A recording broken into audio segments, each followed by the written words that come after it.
Let's talk about another guy you may have nothing but love for. We'll see how you answer this.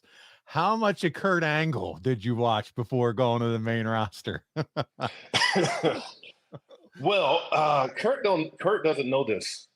He probably doesn't remember this, but we met my last year amateur wrestling. But it was in passing, and I just remember you had just gone to WWE, but you came to NCAs, and I remember we Oh, were in, wow. I and remember we that, Shelton. I and remember we meeting you, but I remember going there. yeah. Well, I was a little intimidated because you were the Olympic champion and you were now a WWE superstar. So I kind of walked past you, and you were just kind of in a corner, just kind of to yourself. And I just remember kind of walking by and making eye contact, and I felt like you were sizing everybody up, like literally everybody. But I think I might have shook your hand and just kept it moving because you didn't seem too inviting at the time.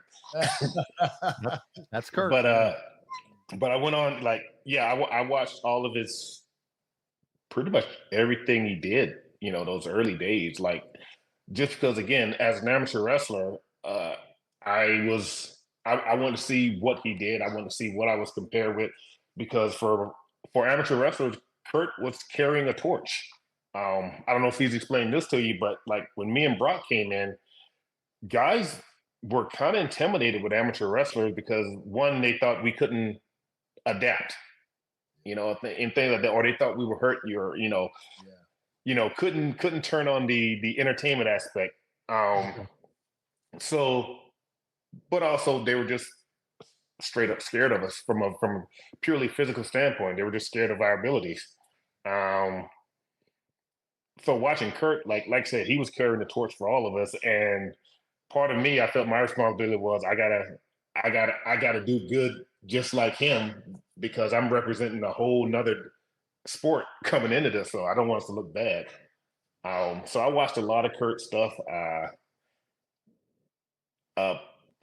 Like I remember when you got into the concussion when you fell, and even for me, I was like, oh no, he's hurt. Like, come on, you got to tough it out. Yeah. You got to represent for us amateur wrestlers. so I watched a lot of Kurt, specifically because for me that was my model. That was one of my models.